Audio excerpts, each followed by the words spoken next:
পবিত্র ঈদুল আজহার মাত্র 2 সপ্তাহ বাকি থাকলেও এখনও জমে ওঠেনি কোরবানির পশুর হাট। রংপুর মহানগরীর বুড়িরহাটে সরেজমিনে গিয়ে দেখা যায় হাট শুরুর নির্ধারিত সময় পরেও হাটে ক্রেতা ও বিক্রেতাদের সমাগম খুবই কম। ব্যবসায়ী ও বিক্রেতারা গরু নিয়ে হাটে আসলেও ক্রেতা নেই বললেই চলে। যে দু একজন ক্রেতা আসছেন তারাও দামে সন্তুষ্ট নয় বলেও অভিযোগ করেছেন। দেখা যাচ্ছে যে গরুটার দাম মনে করুন 85,000, সেটা 95,000 টাকা যাচ্ছে, মানে প্রতিটা গরুতে 10,000 15,000 বেশি যাচ্ছে আর কি।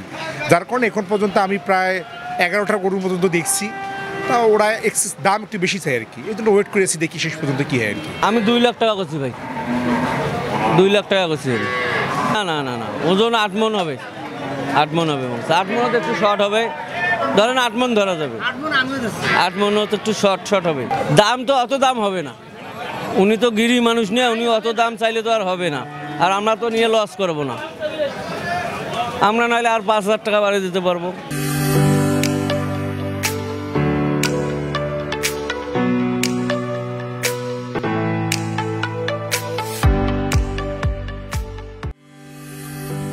Rangpur community nursing college.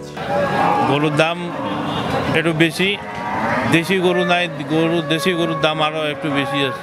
না না, কম নাই ভাই, গরুর দাই যে এই গরুটা নিছি মানে 70-80,000 টাকা দিয়ে, কোথায় দাম কম। এদিকে ব্যবসায়ী ও খামারিরা বলছেন গত বছরের তুলনায় গরুর দাম এবছর তুলনামূলকভাবে অনেক কম, তাই আর্থিকভাবে ক্ষতির মুখে পড়তে হবে তাদের। আরও গরু আছে, সিলিয়া গরু আনি নাই। আর যে গরুর বাজার, গরু কিনে যায় না চলতো। বর্তমান বাজার খুব পরিস্থিতি খারাপ, কথা বলছেন।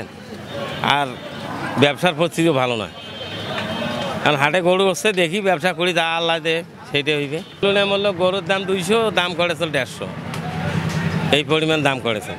আমরা 250 চাচ্ছি, আমাদের টার্গেট যে 220-30 পর্যন্ত, 30 পর্যন্ত। আমাদের গরু 220 বাড়িতে দাম দিচ্ছে, আমরা বিক্রি করি নাই। 8.5 মণ দিচ্ছি, এইটাই প্রথম। মানে আজকেটা আমারটাই বড়। বাজারের গতিকে পরিস্থিতি খারাপ, আপনারও বাজার নয়, বাজারের সাথে তাল মিলা লাগবে। এখন যেটা ভাগ্য হচ্ছে সেটা হবে, ঠিক আছে কি। বোঝার পরেও গরু বিক্রি করছি, সেই তুলনায় 10,000 টাকা নাই একটা ওই গরুতে। আগামীতে এখন কি হবে বাতে যে কিছুই কইতে পারবো না, তবে আশা করা যাতে গরুর বাজারে মানে বাড়তি নাই, ঘাটতি ছাড়া বাড়তি নাই। মানুষের অর্থনৈতিক দৈন্যতা, দেশের রাজনৈতিক অস্থিরতা সবকিছুর প্রভাব পড়েছে কোরবানির হাটে। তাই পশুর হাটে আশানুরূপ ক্রেতা বিক্রেতাদের সমাগম হচ্ছে না বলে জানান এই হাটের ইজারাদার।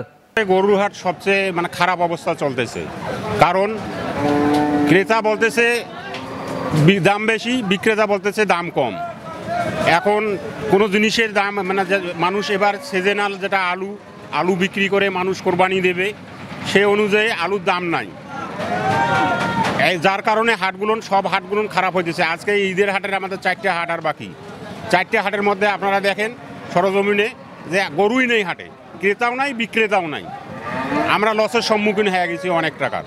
এখন যে দাম কমের কারণে যারা গরু বিক্রি করবে, একটু যারা বাড়িতে লালন পালন করছে, তারা মনে করতেছে যে না, আর 2টা হাট যাক, লাস্টের হাটে তুলবো বা তার আগের হাটে তুললে আমাদের একটু দাম বেশি পাবো, এই আশায় ধরে রাখছে।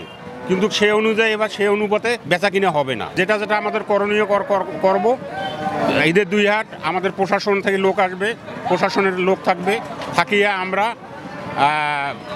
সার্বক্ষণিক আমরা নিজে থাকিয়ে জিনিসটা আমরা পরিচালনা করব। রংপুর বিভাগীয় প্রাণী সম্পদ দপ্তরের মতে বিভাগে এবছর কোরবানি পশুর চাহিদা রয়েছে 14,12,000। এদিকে কোরবানির জন্য পশু প্রস্তুত রয়েছে প্রায় 19,80,000। এতে চাহিদার তুলনায় প্রায় 5,68,000 কোরবানির পশু বেশি রয়েছে, যা চাহিদা অনুযায়ী দেশের বিভিন্ন স্থানে পাঠানো হবে।